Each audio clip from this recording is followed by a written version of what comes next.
Hello everyone, this video introduces the feature to raster function in the vector conversion tool. This function can convert any feature class containing point, line, or polygon features into a raster dataset. To use this function, navigate to the toolbox under Data Management, and find the Feature to Raster tool. Double-click to open the function window. Specify the feature set to be converted into a raster. The field is the field used to assign values to the output raster. It can be any numeric field from the attribute table of the input feature dataset. The type of the input field determines the type of the output raster. If the field is integer, the output raster will also be integer. If the field is floating point, the output raster will be floating point.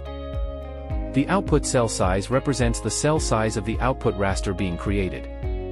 The noData value is used to specify the value for invalid areas in the raster. Finally, set the storage path and name for the output raster. If you check the Add Result to Project option, a layer for the result data will be automatically created and added to the project. After completing the settings, click OK to proceed. Open the raster window to display the converted raster file.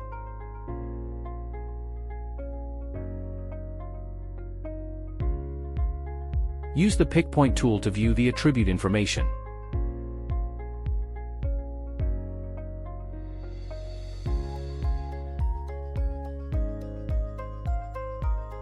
That's all for the introduction to the feature to raster function. Thank you for watching.